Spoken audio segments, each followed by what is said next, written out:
What is up, guys? Jake from One Hive here with the next Theorycraft video. This one is one that has been done before, but I know that I'm still getting viewers that have just came across these other ones that are out there, or who have even mentioned that they've heard it or saw them, but wanted me to do a video on the lightning strikes. We all know at this point that they are predictable, but even some of the videos that I glanced at that people have sent me, they really didn't give you that take home of, okay, I know where they're hitting now, where should I drop them? So that's what we're going to try to focus on. It's just, here's the CC, you've got the CC troops balled up, or they're coming out, you've been patient, they're bunched up on your golem or whatever. Where should I drop the lightning? We see the strikes and we see where we're hitting, but where's the optimal place to drop it? So that's what we're going to focus on in this video. We're just going to use, I'm just going to go into here on the very first goblin base, and we're just going to use it right here. I'm just going to zoom in all the way on this cannon and show you the strike. We're going to look at it sort of freeze framed, talk about it, and then we're going to show where you should, if this is the group, if that cannon is the group of mobs that you're trying to lightning strike, where actually you should drop the lightning, depending on which spell it is in your order. I think we all know by now, if you don't, the lightning pattern depends on which spell you are casting. So if the lightning is the first spell you cast, it's got a certain pattern and it's the same every time. If the lightning spell is the second spell you cast, it's the same every time, etc. We're only going to go through spell 4 because honestly, I'm a Town Hall 9, don't have 5 spells, but if you're dropping a lightning as your 5th spell, you're probably doing something wrong anyways. So we're going to focus on the first 4. Really, probably the first 2 is the only ones you need to memorize. Maybe the 3rd one, but probably the first 2. Your lightning's either going to be your first, or you're going to use your jump or a rage, and then it's going to be your next spell. But I could see it being the 3rd in some scenarios, but first or second is the most likely one. So let's focus on that. The first thing we'll do here is drop it. I'm zoomed in here. I'm going to drop it directly on this cannon. I mean, my fingertip is just going to touch it right there. Boom. As soon as this goes down, we will stop and freeze frame it right here and talk about that pattern. Okay, here we go. We have sort of freeze framed this on that first lightning strike. The cannon's right here, and you can see the first strike on any of the patterns that we're going to look at is always right where you touch it. So that's why a lot of people have always just dropped that lightning spell right on the troops that they're trying to hit, because they know that one strike at least is going to get there. But the other ones are not right there. You know, they're spread out. So the question is, if this is the, let's change colors here. If this is the bad guy, this is the group of mobs that I'm trying to drop a lightning on and take them out in my attack, where should I drop my lightning spell? And the answer on the first attack, on the first, lightning strike, is just below it and to the right. Basically, if that's them, you want to tap right here. Okay, that's going to put this group of bad guys sort of in this area in between these 3 strikes, and those are all going to damage them. Okay, so if that's your witch or whatever you want to take out, you want to tap your lightning strike right here. That's going to give you maximum damage on that red circle on the first spell. So the take home here, maybe screenshot that. Just make a mental note, make a note on a pad of paper or something. Remember it when you're going into your planning phases. If the lure is happening, or if I'm sending my golems in, I'm not dropping my jump spell, the lightning is going to be the first thing that happens. This is where you want to drop it, just sort of low right, maybe even like right there. But anyways, you know what I'm saying. Low right from the bad guys. That's going to give you, you want the mob standing in this location. That's going to give you the most strikes that actually affect and damage the troop. And that second strike that you have to take out the witch or a high level wizard or something like that, you're going to have the best bet there. So there's spell number 1. Probably a likely scenario that you'll be using this one. Let's move on and look at spell number 2, because this might, in my opinion, be the most common one used. So let's back out and look at that. All right, here we are back at the base. Gonna do the second strike. So let's dump one. We're gonna get rid of a spell right up there. Boom, it goes down.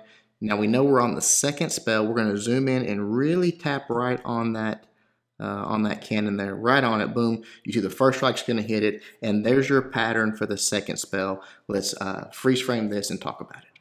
All right, here we are with the second spell, lightning pattern frozen. And again, the cannon is right there where that first strike hits. There is actually two strikes right here, the target tail, because they are right by each other. But that's important in this pattern.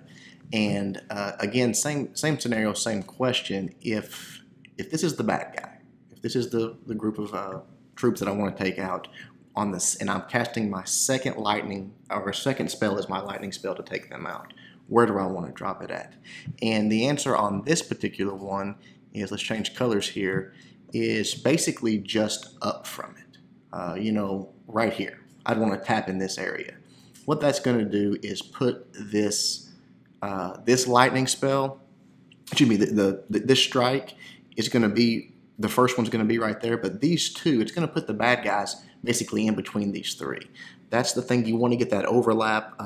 You know, the damage has a bit of a radius. It doesn't have to be a direct strike. There is a radius there, and you just want to get it to where the most of them overlap that you can. So for this one, you just want to aim a little, I don't know if you call that high left or just straight left, but basically you want to move this pattern, because this pattern is stationary. You want to move where you're tapping to where this is the center of your, this is the bad guy.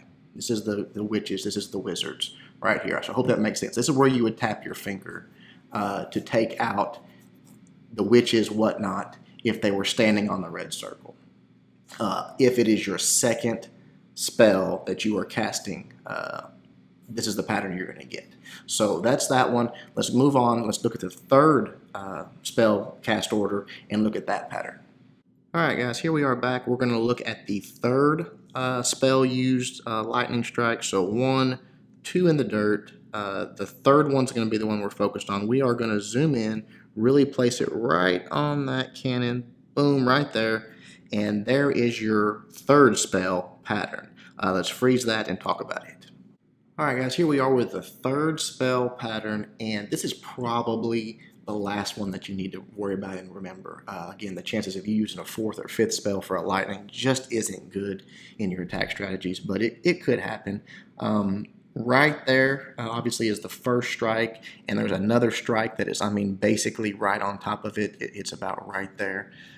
So that's good. In my opinion, this is one of the tightest patterns. I mean, if you ran into a situation where you needed the third spell to do it, awesome, because it's really nice. You don't have to move it much, and you get a lot of strikes out of it. So if the bad guy is standing, you know, where the cannon was, right there, where do you want to drop this one? And the answer is just below it. I mean, it's not much of a movement. I mean, we're talking like right there. So just below it, that's going to put this red circle. This is where you want to tap your finger. That's going to put this red circle sort of right in here. It's going to get these two strikes that are basically on top of each other, and these two strikes are also going to cause damage. Very easy to take out a group of, you know, whether it be wizards, witches, whatever's there with the third spell. Probably not going to happen as often, but again, it is a very good tight pattern. Just drop it right below what you want to really take out, and you'll get a ton of damage out of it. Let's move on to the fourth and final one. We won't spend much time on it. All right, guys, here we are for the fourth and final pattern that we are going to look at. Let's drop 3 in the dirt right there. Boom, boom, boom. Wasting a lot of gems for you guys, but I think it will help you all. Let's zoom in nice and tight on this cannon, and we are going to make sure and drop it right on that cannon. Boom. And there is your fourth spell pattern. Let's freeze it and talk about that. All right, here we are with the fourth spell pattern frozen, and the least likely one that we've covered. Again, we're not even going to cover the fifth one, but this one is just not likely to be the one you're taking out CC troops with, but we're going to go ahead and cover it just in case. Obviously, again, that first tap is right there. It's right on the cannon, and you can see another very tight pattern here. There's just 2 strays. Actually, I think there is actually 2 strikes right here, but you have 3 strikes very tight right there. Let's clear all that out of the way. Let's mark it up like we normally have. If that's your bad group, again, because of that nice type 3 strikes right there, you don't have to move this one much. You literally just want to drop it like right there. That's where you want to tap your finger. That's going to put that red circle right in the middle of those 3 strikes. They're all 3 going to do the damage, and no witches, wizards, anything like that. Nothing's going to live through it. So that's pretty much it, guys. I know that there's been other YouTubers do this, and they done a fine job. I know Hebrew Legends was one that did it. I think there's been a few others that put out videos like this, but I sort of wanted to do it for you guys in the one-half raid style. You know, actually drawing it out, talk about the why, the how-to of it. Not just showing you the patterns, but letting you know where you need to be dropping those spells to effectively take out those CC troops. Hope this helps. You know, just make yourself a little note, make yourself a little drawing, and when you're in your planning phases, you're going to know whether it's like spell 1, 2, or 3. At least you'll have a good idea. Okay, it's either going to be my first or second spell. Just make a little mental note and have a drawing to where you know if it's your first spell, here's where I'm going to tap, just to the side and whatnot. And I think you're going to have a lot less missed, wizards. They won't be pulling the matrix move and dodging those bolts. They're going to be going down, and you're going to be getting more 3 stars. Hope you guys liked it. Until next time, Jake from One Hive reminding you guys to suck less.